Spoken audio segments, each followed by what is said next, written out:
Hi everybody.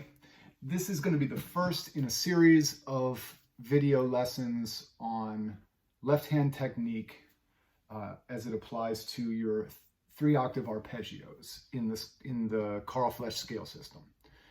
So today we're going to look specifically at shifting, and in your Carl Flesch scale book we're looking at exercise number 5 for each key, which has your 3-octave scale, arpeggio, broken thirds, and chromatic scale. We're going to be working with the 3-octave arpeggios.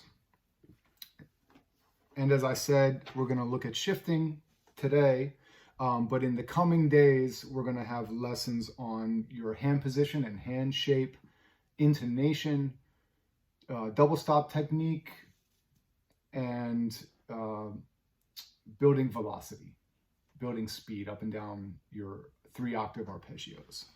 So please subscribe and watch for those as they're released. Okay, so let's take our first arpeggio, which is, we're going to use the key of A major. It's usually the first one that I give to my students when they start their Flesch scales, because the fact that they start with the first finger allows for really working well with their hand shape up and down the arpeggios, and also it's a very resonant key in the on the violin that we can use the open strings and harmonics to really anchor the intonation and build an ear for really playing in tune with the instrument.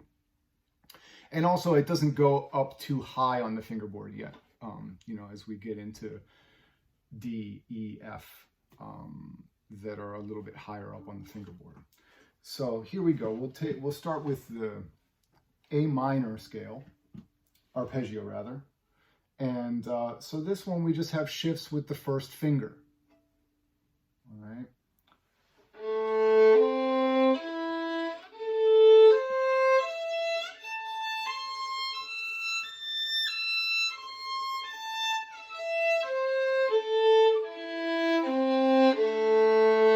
So let's look at how to practice those.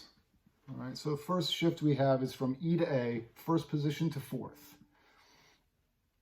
So best thing to do here is to just isolate the shift up and down.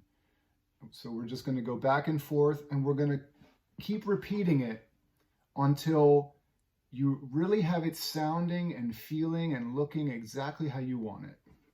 So be very mindful of exactly how your hand feels as it glides along the neck of the instrument, exactly how it looks, and exactly how it sounds.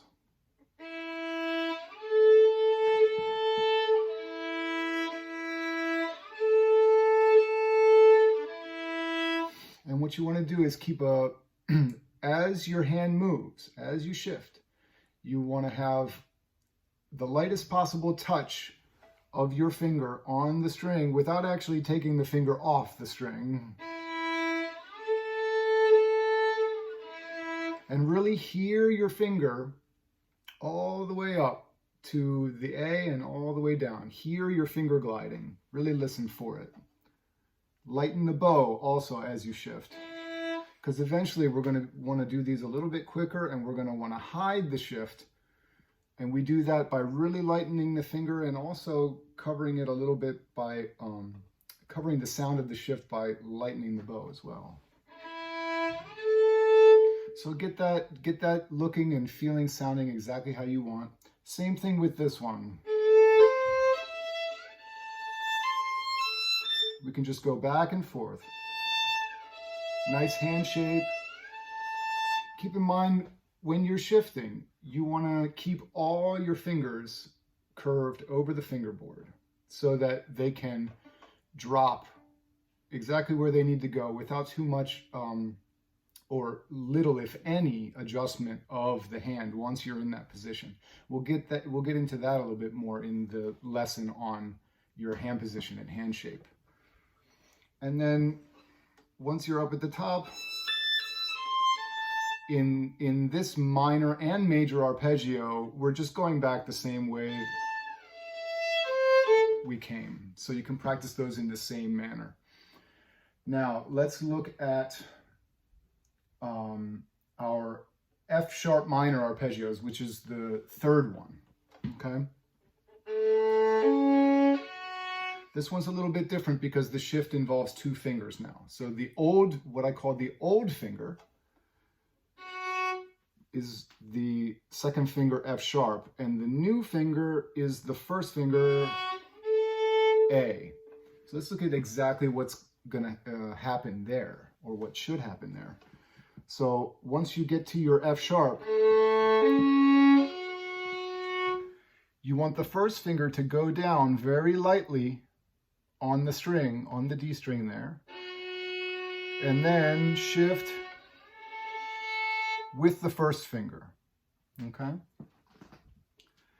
We call this a new finger shift because we're shifting with the new finger. The opposite of that would be an old finger shift, where we would shift the F sharp up to 4th position, which would be a B, and then put the first finger down and lift the second finger. That's not applicable here. We're going to do an old finger shift.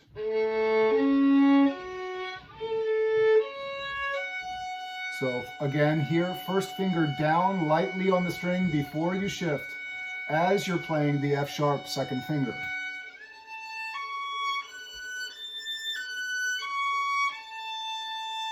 Now, this next shift is going to be an old finger shift.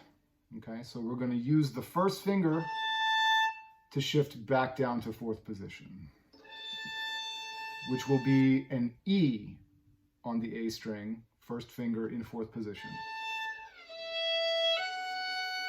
Now let's look at how to practice that. We'll practice that the same way we practiced the shifts that were just with the first finger, back and forth, okay, at first. So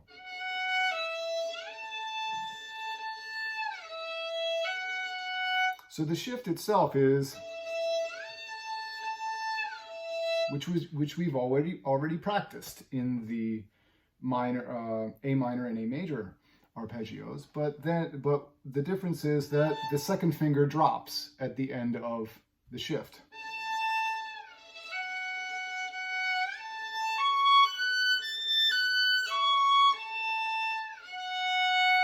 So, and the way to work this up is to, once you've done this and got this feeling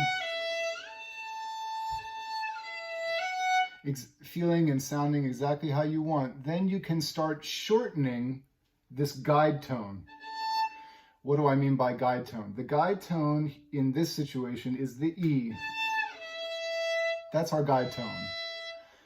That tone is going to tell us when our hand is in position for the second finger to drop. So we're listening very carefully to that finger all the way down, and when we hear that the finger is there, then the second finger drops, okay? And when we actually play it, that guide tone should be imperceptible. It shouldn't be inaudible. It shouldn't be heard. So you keep working that guide tone closer and closer to the F sharp in terms of timing until it's gone, okay? Until we don't hear it anymore. And then same thing, again, guide tone E, with your guide finger is the first finger.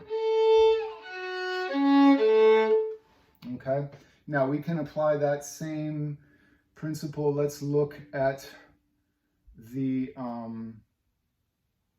last arpeggio, which is your A dominant arpeggio.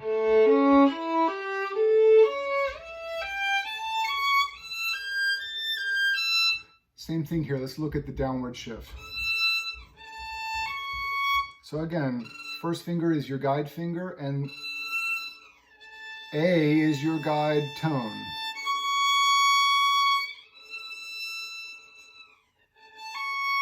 So listen for that A.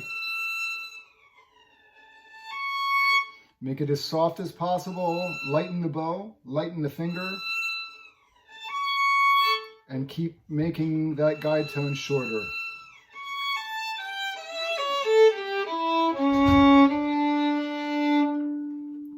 Okay, so thanks for watching. I hope this is helpful. This lesson went a little long, but please subscribe and look for the rest of the videos in this series. Happy practicing.